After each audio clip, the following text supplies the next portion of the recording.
você que está conectado, você que está conectada conosco.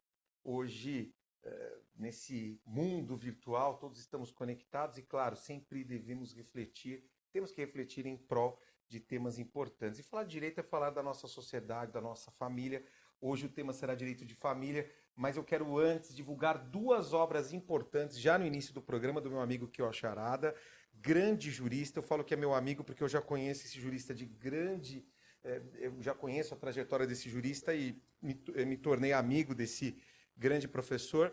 Olha só, direito urbanístico, estatuto da cidade, plano diretor, tombamento, concessão urbanística, e eu vou sortear esse livro no final do programa. Então, você que ficar conectado conosco até o final, estará concorrendo aí a um livro do professor Kyoshi Arada. Olha só, ele também encaminhou para nós aqui 2 temas de direito constitucional, responsabilidade civil do Estado e emprego das Forças Armadas. E o próximo livro eu vou divulgar no intervalo aqui do programa.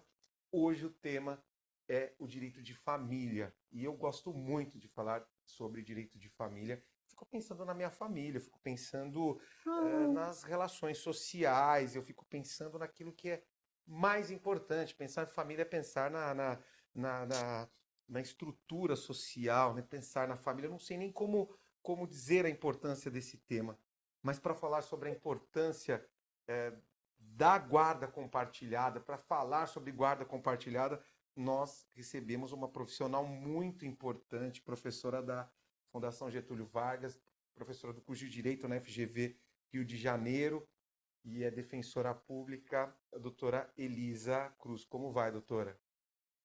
Olá, Leopoldo, tudo bem?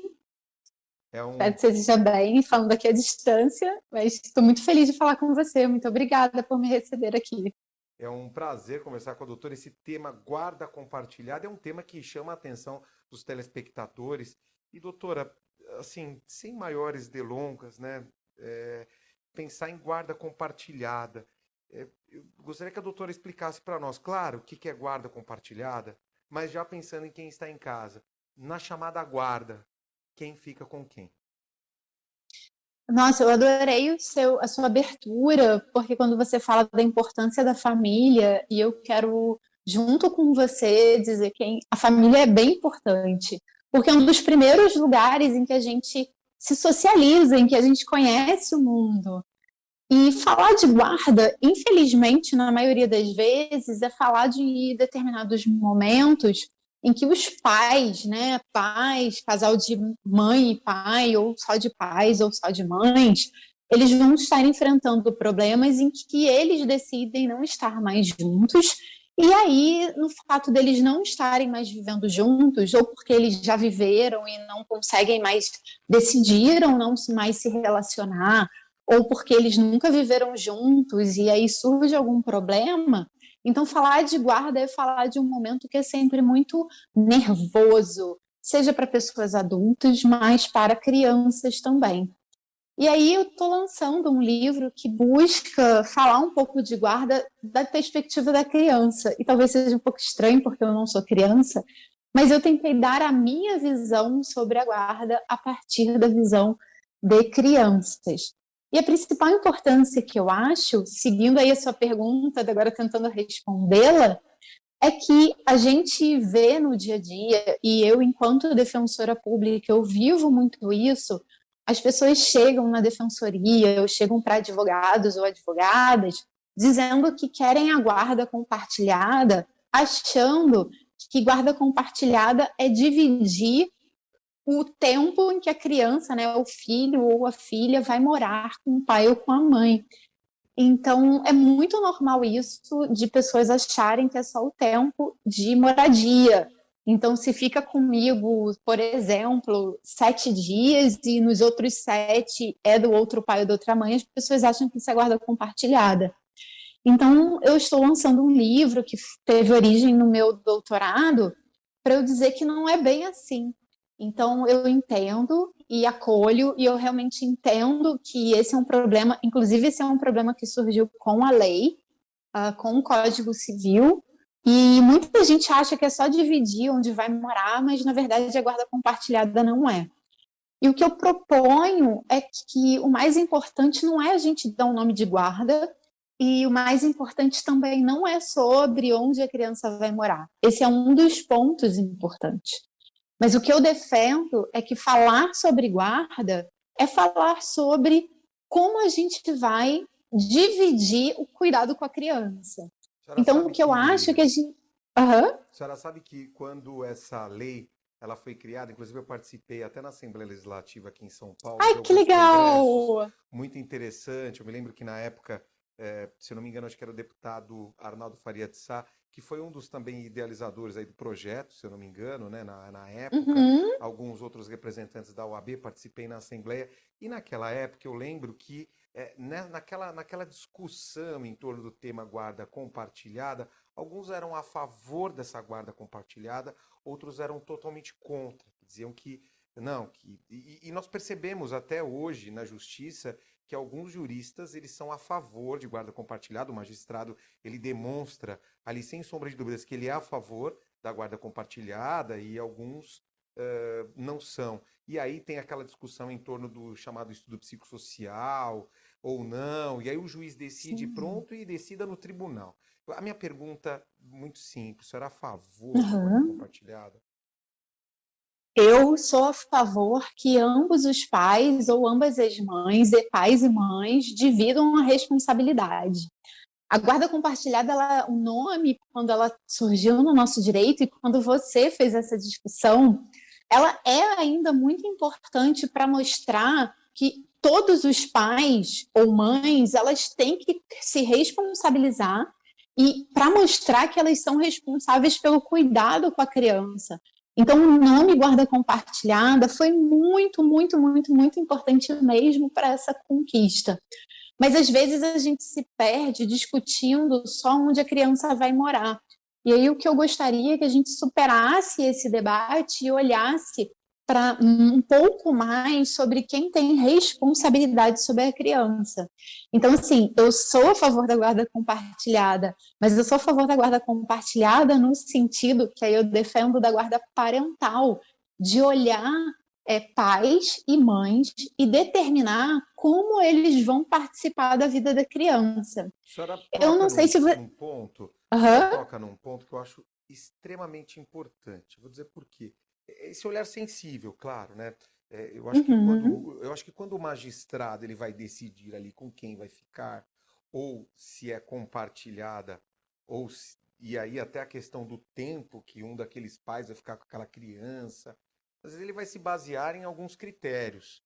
E aí, fazendo um estudo psicossocial ou que psicólogos atestem com quem... Porque muitas vezes aquela criança ela já tem convivência com a mãe ou com o pai. Fico pensando quem está nos assistindo. De repente, uma mãe que já convive com a criança há 5 anos, de repente o pai entra na justiça e por um passe de mágica, eu diria assim, porque me parece que até um passe de mágica, a senhora pode me corrigir, às vezes essa criança passa a conviver com o pai, e aí nunca conviveu com o pai, passa a conviver com o pai, porque um psicólogo, num prazo curto de tempo, entende que aquele que tem que ficar com a criança efetivamente mais tempo é o pai, e não a mãe. E aí essa questão da guarda compartilhada, ela fica ali sendo discutida. E qual que é a sua opinião em relação a isso? Acho que a gente precisa não olhar a partir do pai e da mãe. Inclusive, isso é algo que eu defendo. A gente tem que olhar a importância do pai, dos pais e das mães para a criança. Então, a gente já tem vários estudos na assistência social e principalmente na medicina. Eu diria que na psicologia, eu destacaria a psicologia, seguindo, por exemplo, um autor bem famoso, que é Winnicott, um psicólogo americano que é seguidor e ele seguiu a linha freudiana e lacaniana. Ele defende que pais e mães são muito importantes no desenvolvimento da criança.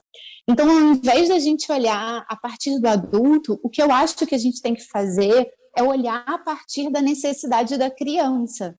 E aí, claro, a gente sempre, como você acabou de falar, a gente sempre vai olhar para o passado. Então, a gente vai ver aquilo que aconteceu no passado e vai propor aquilo que vai acontecer no futuro, mas sempre buscando que a criança ou adolescente, a gente não pode esquecer o adolescente, ele conviva o máximo possível com todos os seus pais e com os seus outros parentes, porque a gente tem que pensar na importância do que é a gente conviver com os nossos avós. Acho que esses últimos tempos têm mostrado a importância que a gente tem da família, né? Dos avós, dos tios, dos primos. Então, falar sobre guarda é também falar da importância desses outros parentes na nossa vida. Então, é olhar sobre o que a criança ou adolescente precisam e como a participação de toda a família vai ser importante para que essa criança ou adolescente ela venha se tornar um adulto, assim, o melhor adulto que ela possa ser. Eu acho que a minha ideia central é essa. Essa questão de onde a criança vai morar, isso é dispensável. Quer dizer, é indispensável sob o ponto de vista de um controle por parte do Ministério Público, por parte da Justiça, para saber sobre a segurança da criança. Mas você vai morar na casa da mãe ou você vai morar na casa do pai, isso não importa. Eu acho, não, isso é muito importante, mas a gente tem que olhar quem é que vai oferecer melhores condições em geral. Então, não é só Quais sobre a melhor condições? casa. Quais Então, condições? É bacana. financeira? É claro que amor todos têm, mas Não. quais são as condições? São aquelas. Tudo bem, né? Se discute. Outro dia eu conversava com uma convidada, ela me disse sobre as questões constitucionais, os direitos da Uhum. criança, saúde, educação e tal. Mas vamos dizer que ambos garantam esse direito. Quer dizer, fica com o pai ou com a mãe. Como que o juiz pode auferir isso? Se quem está nos assistindo, por exemplo, passa por uma situação dessa e ambos têm condições de pagar a escola, de dar educação, cuidar da saúde, quer dizer, os dois podem oferecer convênio médico. Com quem que fica, doutora? Nossa, excelente pergunta. Poxa, Leopoldo, obrigada por essa pergunta. Imagina, obrigado à sua Eu, participação. assim, a casa, a gente não pode comparar a riqueza da casa. A gente tem que pensar que a criança tem que ter uma casa. E ela tem que ter uma casa que assegure a ela a moradia e que deixe ela qualidade naquela casa. Mas a gente não pode pensar só nisso. Eu gostei da sua pergunta porque ela me dá esse gancho para poder falar que o lugar, a gente não pode nunca pensar em riqueza. Então, são vários itens que a gente, eu também, eu como defensora pública, enquanto defensora pública, eu tenho que pensar nisso também. Então, a gente tem que pensar o lugar de moradia. Então, quem oferece não é a melhor casa no sentido de mais rico, mas a casa que é melhor. Se quem mora naquela casa, o pai ou a mãe, se ela vai conseguir incentivar que a criança conviva e viva a sua vida também com outra pessoa que não está morando. Se quem está morando com a criança vai conseguir conviver com os outros avós, com outros primos, com outros parentes. Se você me permitir, eu tenho um caso que é muito legal, em que eu tive Nossa, eu também vou perguntar uma muita coisa nesse programa. eu tive uma guarda de uma adolescente de 14 anos de idade que foi muito legal, em que a mãe pedia para a adolescente de 14 anos morar com ela e o pai queria que a adolescente morasse com ele. E Sim. foi bem legal porque a gente ouviu a adolescente. O estudo social que você perguntou que foi determinante, porque quem fez essa escuta, porque quando a gente faz direito, a gente não aprende a interrogar. E não é só, a gente, quer dizer, a gente aprende a interrogar, mas a gente não aprende técnicas para ouvir sem causar danos.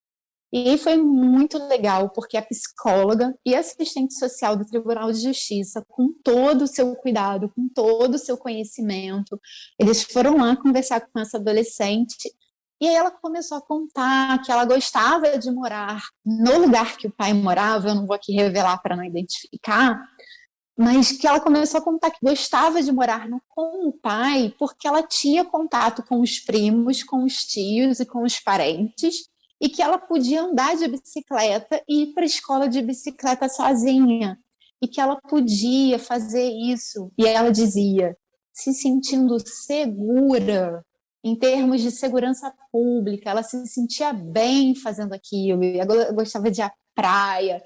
E aí ela começou a contar o dia a dia dela. E quando eu fui ler, aquilo me pareceu tão real, eu consegui ver a cena dela contando. E não era sobre ela não gostar da mãe. Inclusive, ela dizia, eu amo a minha mãe, mas eu gosto de morar onde o meu pai mora, porque eu tenho coisas que me fazem felizes. E aí, no final das contas, o que o juiz fez foi algo que eu acho muito bacana. O juiz disse que eles tinham a guarda compartilhada, que no fundo é o que eu concordo, que era no seguinte sentido, de dizer que os pais iam continuar ao mesmo tempo responsáveis pela criança. Sim. Aquela adolescente, eles iam tomar as decisões juntos. Agora, e para Mas ele. ouvir essa criança, qual a idade? Qual a idade dessa criança para que ela seja ouvida? Quer dizer, essa criança tem que ter Ai, quantos anos? Porque ouvir uma criança, e a questão da maioridade, ou até que idade pode ser ouvida? Como fica isso para a justiça? Ou se, por exemplo, faço uma outra abordagem, até pensando em quem está em casa, o pai ou a mãe que está nos ouvindo e que diz, se a criança disse isso, é porque foi induzida a dizer. Ou porque o pai ou a mãe que vive pediu para que ela falasse isso, frente aos psicólogos ou frente até ao próprio magistrado. Qual que é a sua opinião em relação a isso? Nossa, super bacana, porque tem muita gente que acha que ouvir criança é simples. Tem muita gente que acha que realmente perguntar algo para criança é igual perguntar algo para um adulto. E não é. Isso é uma técnica, tem especialização, tá? Principalmente psicólogos e assistentes sociais de tribunais de justiça que são altamente especializados para isso.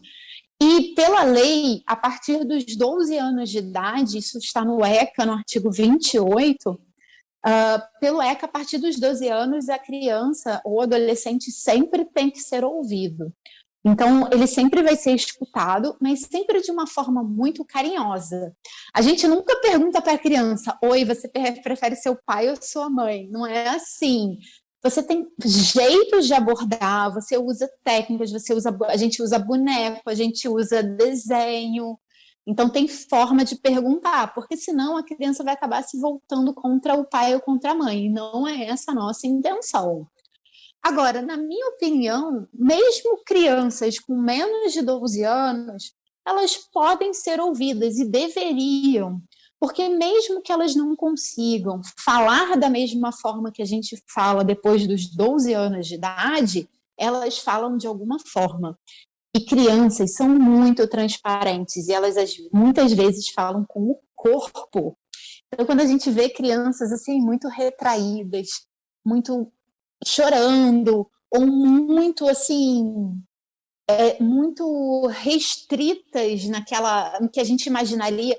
A gente sempre pensa que uma criança vai correr para abraçar seu pai ou sua mãe. Quando a gente vê reações do corpo da criança sobre isso, esse é um sinal muito importante. Então, ouvir a criança não é só perguntar para ela quem ela prefere. E, na verdade, não devemos fazer isso.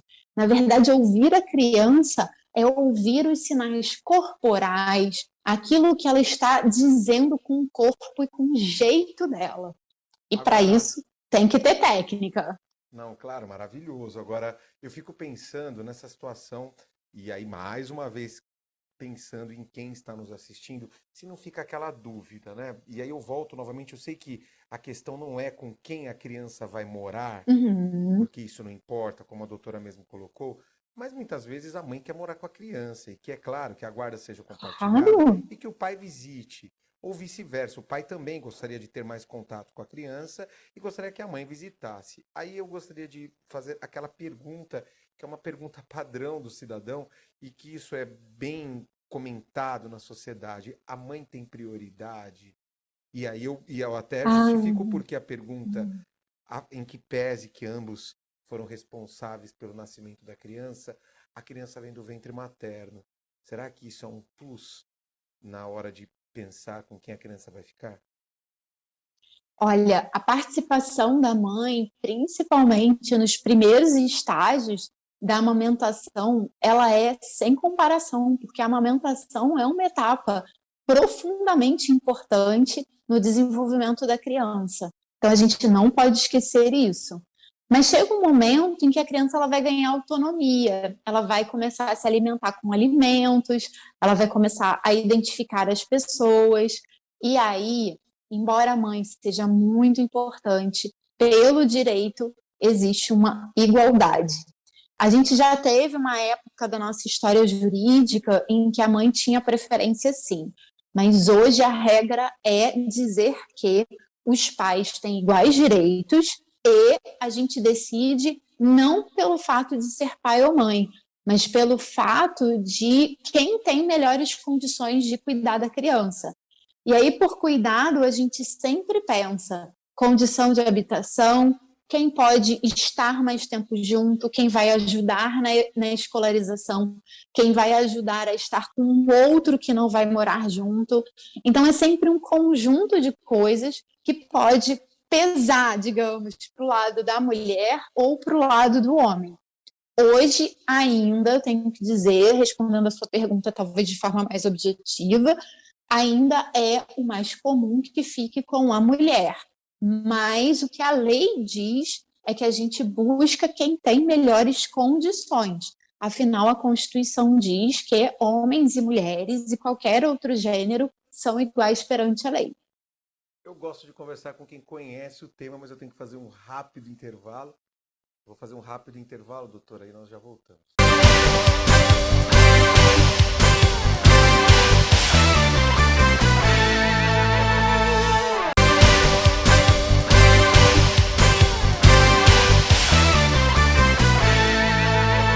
Voltamos, programa Nosso Direito em Ação, hoje falando sobre guarda compartilhada. E como eu comentei no último bloco, eu gosto de conversar com quem conhece sobre o assunto. E hoje nós estamos falando com a defensora, a defensora pública, a professora da Fundação Getúlio Vargas em Direito no Rio de Janeiro, a doutora e professora, a doutora Elisa Cruz. Doutora, conversávamos sobre essa questão, quem fica com quem, aonde vai morar, mas pensando melhor. E a questão dos avós, hein? E aí eu pergunto, como fica a situação dos avós? Eu faço a pergunta e depois, quando devolver, eu vou tentar colocar aqui uma situação prática para ver se nós conseguimos responder aí pensando no telespectador. Ai, meu Deus, perguntas são sempre difíceis, mas vamos primeiro para a regra. A primeira regra é: os pais, por serem pais ou mães, eles têm naturalmente a autoridade parental, que no Código Civil está escrito como poder familiar, então eles têm o direito de conviver naturalmente com os filhos, e os avós, todos os avós, também têm o direito de conviver com os netos.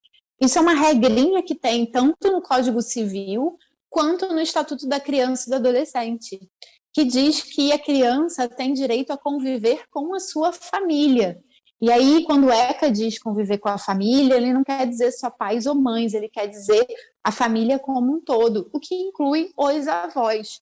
Então, sim, acima de tudo um direito das crianças, dos netos ou netas, de conviverem com os avós, e de outro lado é um direito dos avós, porque é uma experiência, né? Uma experiência de vida que vai sendo transmitida. Então, é muito bacana que os avós possam participar dessa transmissão de gerações e possam ajudar ali com a sua experiência a construírem o futuro dos seus netos e netas. Aliás, eu acho super importante. Eu sou dizer que eu tive muita proximidade com os meus avós, então eu sou terrivelmente defensora dessa proximidade. Eu também. Eu gostava. Nossa, minha avó já faleceu. E principalmente a materna, que eu tinha mais contato, nossa, é um tratamento diferente, né? Uma atenção diferente. Dizem que os avós são mães ou pais, né? Pela segunda vez. Né? Pela segunda vez e tal. Mas, na verdade, doutora, a minha pergunta vem porque nós estamos passando por um período no país extremamente complexo, essa questão da pandemia, e algumas famílias no nosso país, muitas vezes a mãe faleceu de Covid. E, de repente, essa mãe não convivia com o pai. E aí, essa criança possuía mais condições ou possuía mais proximidade com os avós maternos. E a mãe faleceu de Covid. Com quem fica essa guarda? Se o pai nunca conviveu, essa guarda vai ficar com quem? Vai ficar com os avós? Porque eu fico pensando é claro que eu tenho que pensar em primeiro lugar na criança. Mas eu fico pensando, por exemplo, na mãe, na avó onde a mãe faleceu de Covid. E aí o filho, a filha, no caso, quer dizer, vai ficar com quem? Vai ficar com o pai. Quer dizer, a avó vai perder 2 vezes. Eu não posso pensar na avó. Quer dizer, vai perder porque faleceu a filha e a neta também porque vai ter que morar com o pai. Eu não posso pensar na avó, tem que pensar nos filhos. Mas no interesse dos filhos, claro, de conviverem com seus pais, mas com quem fica essa guarda? Não sei se a pergunta, eu não sei se me alonguei aqui na pergunta, mas eu acho que retrata bem essa situação que estamos vivendo no país. Sim, Leopoldo, olha, esse é um tema até sensível para mim, e se você me permitir, eu gostaria de primeiro me solidarizar com quem teve perdas na família ou qualquer outra perda por Covid, porque eu mesmo perdi minha avó em razão da Covid. Então, eu vou me emocionar aqui, porque isso é um tema ainda meio sensível, mas, bem, primeiro eu gostaria de expor a minha solidariedade a quem no seu programa está nos assistindo e dizer que eu sinto muito. E, bem, em segundo lugar, tentando responder a sua pergunta, já que um pouco emocionada. Mas eu Bem, a chamo no intervalo. guarda, quando. Não, tudo bem, tudo bem. Infelizmente é um momento que a gente está passando. E, na verdade, esse livro ele tem uma dedicatória em memória para minha avó, para os meus avós que eu perdi no ano passado, por motivos diferentes, e eles me deram muito orgulho. Então, Nossa, meus na sentimentos e verdade, nossas eu tenho. considerações também, nossos profundos, né, nossos profundos sentimentos aqui em relação ao que você passou, inclusive deixar para o telespectador que essa pergunta, que acabou sendo extremamente próxima àquilo que você passou, ou enfim, que até inspira a dedicatória do seu livro, foi algo que nós nem conversamos, né, doutora? Não, E foi assim, algo bem. Nossa conversa aqui é bem transparente nesse sentido, mas nossos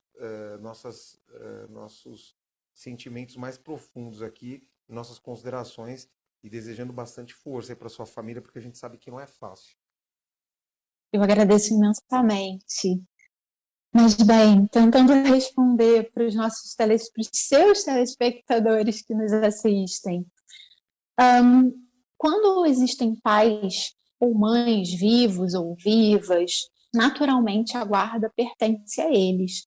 Então, quando um dos pais, né, o pai ou a mãe falece, o outro naturalmente tem a guarda, porque isso decorre da lei, decorre da condição de pai ou mãe. Mas eu gostei do que você falou quando você chamou a atenção para algumas situações em que o pai ou a mãe ele não participa da vida. E às vezes os próprios avós são muito mais cuidadores, são muito mais presentes na vida daquela criança do que os próprios pais ou mães. Nesse caso, a minha indicação é que busque o atendimento de algum advogado, advogada ou da Defensoria Pública para ajuizar uma ação de guarda. Porque, pelo direito, o que é importante é que a criança esteja sendo cuidada por quem tem melhores condições. E em situações em que os pais, ou o pai, eu quero dizer assim, por pai eu quero dizer o pai do sexo masculino ou do sexo feminino, ele não é participativo, às vezes a gente precisa mudar a guarda. Tá? Isso é regulamentado pelo Código, principalmente pelo ECA, e aí minha recomendação é procurar um profissional do direito para regularizar a situação. Isso é profundamente importante que vocês encontrem alguém na sua confiança para resolver isso, tá? Mas é possível sim, porque quando os avós exercem mais os cuidados do que os próprios pais, a gente pode contribuir pelo direito para essa solução.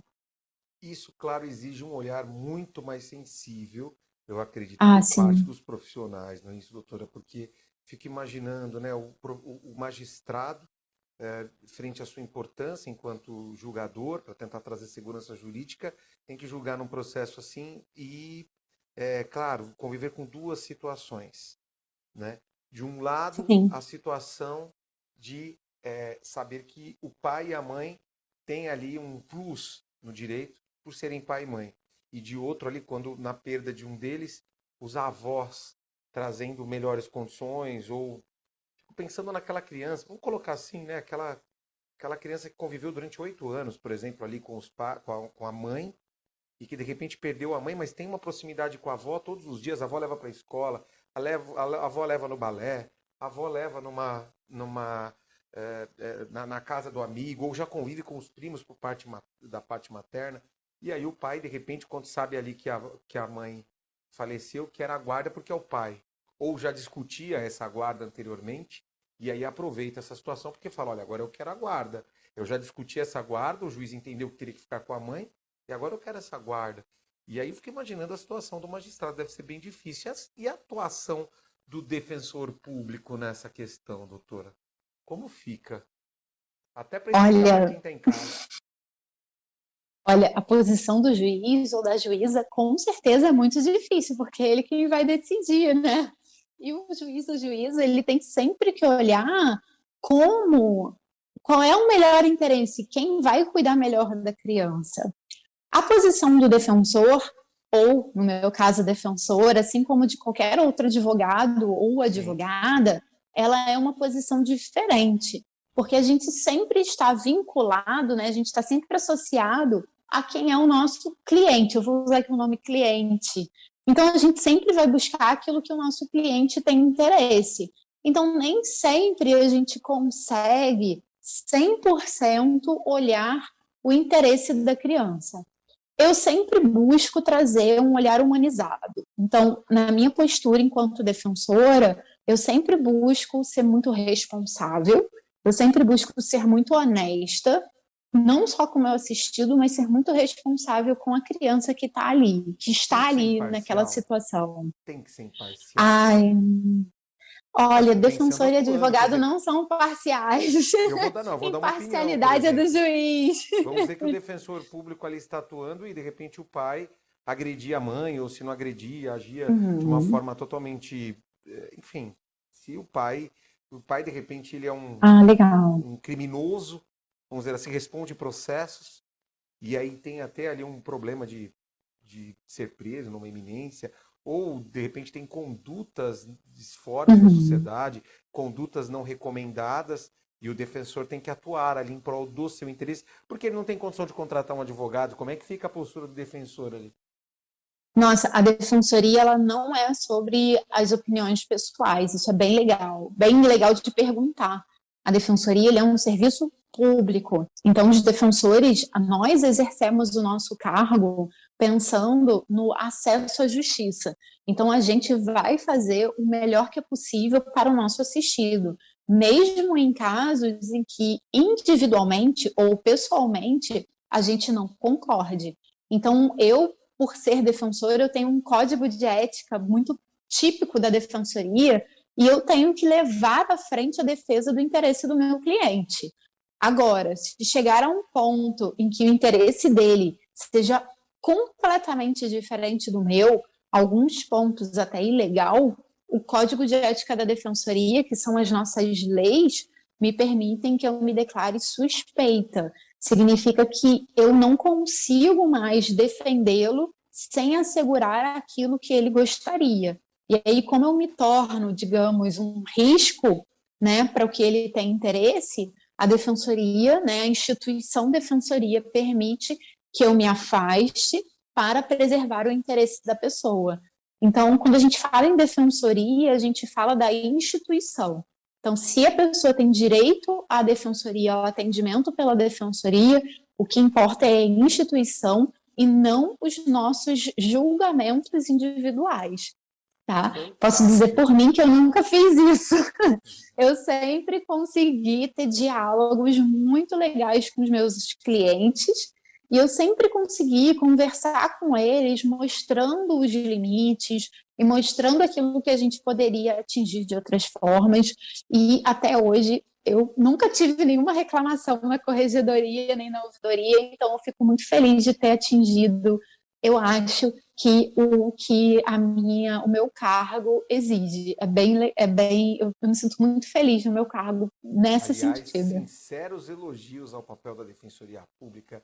Vocês desenvolvem um trabalho essencial na justiça. Né? Eu acho o defensor público uma profissão, quer dizer, uma profissão. Ele não deixa de ser o advogado, claro, mas eu digo, a carreira do defensor é uma carreira maravilhosa, né? O defensor que muitas vezes ele tem que ali se desdobrar para atender e cumprir muitas vezes situações em que o Estado não consegue ele por si resolver, o defensor que está ali à frente das questões em prol daqueles que mais necessitam. Eu vou chamar mais um intervalo e aí nós já voltamos falando sobre esse tema.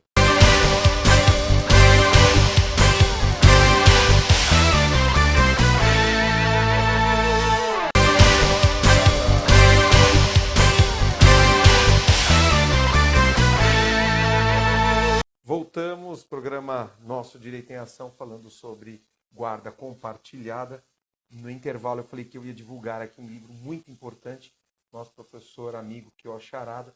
Vou sortear esse livro ao final do programa, então fique conectado aí conosco, vamos sortear. E também esse livro de Direito Urbanístico, que depois vai ser, ele vai ser sorteado no site, vai estar disposto lá no site, você vai entrar em www.nossodireitoemação.com.br e vai acessar e vai ter acesso ali ao sorteio e o sorteado vai ganhar esse livro de Direito Urbanístico fantástico. E eu fiquei sabendo que a nossa convidada de hoje está lançando um livro. Fala um pouco para nós sobre essa obra, doutora. Essa obra eu digo que é o meu filho ou minha filha, dependendo da visão que a gente tenha, porque eu discuto isso que a gente está conversando aqui hoje. Eu falo muito sobre guarda e eu falo da importância que a gente tem, que a gente deve ter, em não dar o nome guarda, mas a gente falar sobre como as pessoas vão se organizar para cuidar da criança. Porque, como a gente estava aqui conversando, no final das contas, o que importa é como é que a gente vai cuidar da criança que tem ali, que os pais se separaram, se divorciaram, ou que nunca moraram juntos, e a gente precisa encontrar um meio termo, ou que, infelizmente, nessa situação do mundo, infelizmente, essas crianças perderam algum dos pais, e a gente precisa falar sobre isso. Eu acho que mais importante do que ficar disputando quem é que tem a criança, eu acho que a gente tem que falar mais sobre como é que a gente vai cuidar deles e o que cada um pode contribuir na prática para esse cuidado. Vamos sortear, sabe, para conviver.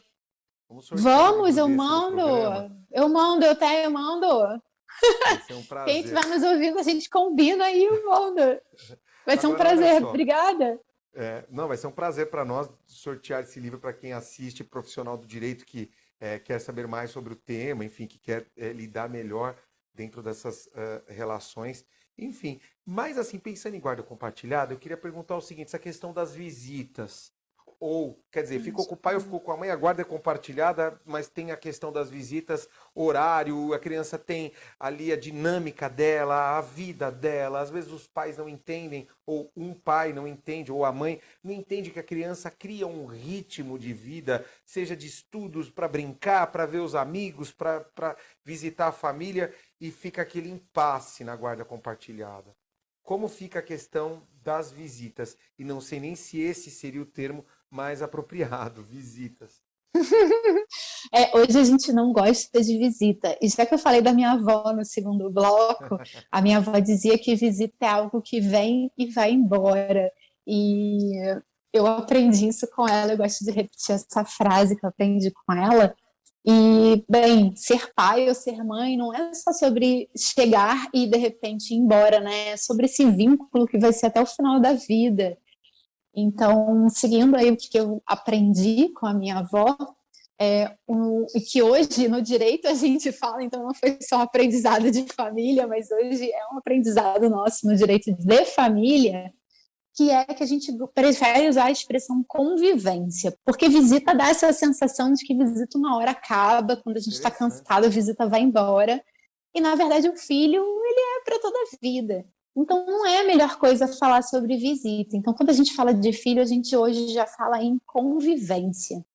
E mesmo que a criança vá morar com algum deles, em definitivo, ou que vá ali mudar de vez em quando o lugar da residência, a gente sempre tem que pensar como é que aquele filho vai conviver com outro pai e com outra mãe. E falar de convivência é falar sobre isso. Então, é muito importante que os pais convivam da forma mais ampla possível com seus filhos. Se não der para estar ali fisicamente, porque, né, tem pandemia, às vezes a gente trabalha muito, a gente trabalha longe, O importante é que a gente crie formas de estar presentes na vida dos nossos filhos. Então, vale Zoom, rapidinho, desculpa, Leopoldo, a gente vale Zoom, vale WhatsApp, vale FaceApp, vale muitos instrumentos, porque os pais têm que se fazer presentes. É sobre isso a convivência. Desculpe. Esse negócio de Zoom é muito novo nessa questão do online, Sim. Quer dizer, visitar de forma online. Eu fico pensando até naqueles pais que de repente estão em outro país, ou aquele pai ou aquela mãe que está em outro país e tem que conviver, e às vezes só tem contato com os netos ali pela internet. Mas eu fico pensando de uma forma muito mais presente, eu digo, e não criticando essa forma de convivência digital, mas no sentido da questão presente. Às vezes o pai retira a criança na sexta, até porque o juiz determinou que tem que retirar numa determinada sexta-feira, e entregar a criança no domingo, para que ele passe o final de semana com a criança, e não devolve no horário combinado. Essa é a primeira pergunta. O que se faz? Ou não cumpre com aquele horário? Tenso, pergunta nervosa, essa é a maior dúvida. Você fez a pergunta que foi na minha banca de doutorado que deu origem ao livro. Você fez a pergunta-chave. Bom, então ela vai Olha... ser muito bem respondida com o maior gabarito possível, né? Quer dizer, né, de uma Não forma sei. muito especial. Eu acho que eu vou seguir, eu vou te ser sincera, eu acho que eu vou seguir decepcionando um pouco as pessoas, para dizer que, infelizmente, nesses casos, o direito nem sempre tem a melhor resposta. Então, se os atrasos são pequenos, eu acho que a gente tem que aprender a relevar, né? Porque, assim, atrasos acontecem e é parte da vida, então a gente tem que entender. São problemas mais sérios quando o tempo, né, quando essa divisão de tempo acaba não sendo respeitada e acaba prejudicando o outro pai ou a outra mãe. Aí é um problema bem mais sério. A gente pode pensar numa ação, né, judicial pedindo para o juiz para obrigar aquele que está ali descumprindo a que ele cumpra o acordo que foi feito ou a sentença que existe. Então, a gente pode pensar nisso. O nome mais comum que a gente dá para isso é busca e apreensão. Eu não gosto do nome busca e apreensão, porque busca e apreensão é algo de coisa, e eu acho que criança não é uma coisa, não é um objeto para a gente fazer busca e apreensão, mas eu reconheço que é o nome mais comum que a gente tem no direito. Agora, uma segunda alternativa que já foi decidida pelos tribunais é a gente pensar numa aplicação de multa. Então, cada descumprimento, cada vez que a pessoa não cumpre o que está fixado, é que a pessoa pague uma multa por esse descumprimento. Agora, se chegar a um ponto que nem a decisão do juiz, nem a multa, nem nada dê conta, talvez a gente possa pensar em uma redução da convivência, então mudar a convivência, talvez diminuir, controlar de outra forma, seja aí uma solução alternativa. Agora, no limite mais extremo, às vezes o direito não tem uma resposta. E eu vou me lembrar eternamente de uma mãe que veio falar comigo um dia e sentou na minha mesa e falou que o pai nunca ia conviver, nunca ia visitar, né, conviver com o filho, e nunca passava um final de semana, nunca passava aniversário, nunca nada. E ela chorava na minha mesa, dizendo que ela sofria vendo o filho sofrer com a ausência do pai. E ela me perguntava ali, chorando, o que eu podia fazer. E, infelizmente, essa era uma dessas situações de limites em que eu não tinha muito o que fazer, porque, infelizmente, o direito não tem como pegar esse homem, esse pai, no caso era um homem, e dizer que ele tinha que ver o filho. A gente não tinha como no direito para obrigá-lo a fazer isso. Então, eu simplesmente eu acolhi, eu dei as mãos a ela e a gente conversou muito. Eu tentei buscar alternativas, mas obrigar aquele pai a ver o seu filho, eu não tinha nada no direito que me permitia. Eu podia encaminhá-lo, podia conversar com ele para tentar entender, para mostrar para ele a importância dele ser pai, mas eu não tinha como obrigá-lo. E esses são momentos sempre profundamente entristecedores, porque a gente quer fazer alguma coisa, a gente quer olhar para a criança, a gente quer fazer o melhor para ela, mas às vezes o direito não acompanha. E esse foi um momento muito marcante na minha história de defensora. Inclusive, eu deveria ter dedicado também a essa mulher.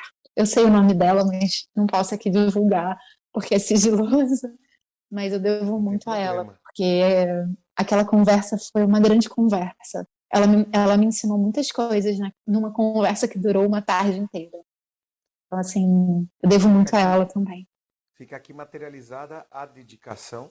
Até o vídeo pode ser depois encaminhado a ela, como dedicatória, claro, não deixa de ser, porque de forma pública a doutora aqui manifesta uma, um reconhecimento. E esse reconhecimento, de qualquer forma, ele não precisa ter o nome do destinatário, mas ele tem com certeza a sensibilidade própria de quem passou por isso. Então, aproveitando essa sensibilidade da doutora, deixa um recado para o pai, para a mãe que está em casa e que muitas vezes fica pensando na família e fica pensando nesta reflexão em torno da guarda de seus filhos. Deixa uma mensagem. Eu diria para. Primeiro, eu queria dizer que eu sinto muito quando os projetos da gente, como adultos, eles não dão certo. E eu queria dizer que eu entendo, porque eu também sou uma pessoa adulta e eu acolho isso e eu entendo o quanto é frustrante. Mas eu gostaria que nós, enquanto adultos, a gente pudesse olhar além das nossas vivências e dos nossos sentimentos enquanto adultos e que a gente pudesse sempre olhar as crianças que estão envolvidas e pensar que a gente tem que, no máximo ou nos mínimos dos nossos desacordos, pensar que nós devemos fazer o melhor possível para que aquela criança seja o melhor adulto no futuro possível. Então, todos nós temos responsabilidades para criar os nossos filhos e as nossas crianças para o melhor futuro que elas puderem. Então, eu pediria para a gente sempre olhar isso, para a gente sempre tentar buscar deixar as discordâncias de lado, sem apagá-las, mas que a gente, nos momentos difíceis, que a gente possa olhar para eles e buscar o que é o melhor para eles. Eu tenho certeza que isso vai impactá-los e eles vão se lembrar eternamente desses momentos e eles vão saber no futuro, ainda que não saibam enquanto crianças, mas que quando se tornarem adultos, eles vão entender as escolhas e vão se orgulhar muito das escolhas que nós, adultos, pais e mães, vamos fazer em relação à vida deles. Seria o meu recado. Vamos pensar neles, vamos pensar nelas, nas crianças, e fazer o que é melhor possível para elas. Fantástico. Eu queria uma pena esse período de tempo que nós temos aqui, esse tempo que vem, enfim, né, que exige o término do programa. Eu gostaria de conversar com a doutora há muito mais tempo. Inclusive, eu tenho certeza que os telespectadores gostaram muito da nossa conversa. Eu recebi outro dia da redação um e-mail encaminhado por um telespectador dizendo: por que você não faz um Legal. debate sobre determinado tema? Não me lembro qual era. E aí, pensando em guarda compartilhada, por exemplo, eu respondo, né, no seguinte sentido: foi muito importante a nossa conversa e não foi um debate com mais convidados, mas foi uma conversa aqui com a doutora. Por esse tempo, nós conseguimos trazer aqui mais informação e eu aproveitei a sua participação para trazer um pouco da sua sensibilidade aqui, do seu conhecimento. Isso foi muito proveitoso. Então, muitas vezes, às vezes, uma conversa nesse aspecto com um convidado se torna muito bom. Sua participação foi imprescindível para nós, trouxe muito conteúdo. Eu quero agradecer mais uma vez a sua participação. Gostamos muito. Eu que agradeço imensamente o convite e a oportunidade. Muito, muito obrigada e muito obrigada a todos e todas que nos assistiram. É isso, e nós vamos ficando por aqui. Vamos aproveitar a opinião nossa convidada de hoje no sentido da chamada convivência. Vamos conviver. E nesse período tão distante que estamos vivendo na sociedade, por que não pensar ainda mais em conviver? Conviver, seja de forma digital, seja de forma presencial, mas vamos convivendo porque é isso que nos torna importantes, né? Que é participar da vida do outro e assim sucessivamente, e não perdendo nunca o ideal de família, de dignidade e todos aqueles valores que nós aprendemos com os nossos pais. O programa Nosso Direito vai ficando por aqui. Olha só, posso esquecer de lembrar do sorteio. Vai ser sorteado pelo site e através do chat aí que está online. Você que está online, nós vamos sortear um livro no chat. Você que está aí conectado conosco, nós já vamos sortear, né, através de texto. A redação vai fazer o sorteio e depois pelo site você vai acessar aqui, ó, acessa esse site www.nossodireitoemação.com.br e você vai receber um livro aí do nosso amigo professor Kio Charada. Mais uma vez agradecendo a nossa convidada, a sua participação e ficando aqui com o ideal de família que nos persiste e nos faz a cada dia pessoas mais felizes. Até o próximo encontro.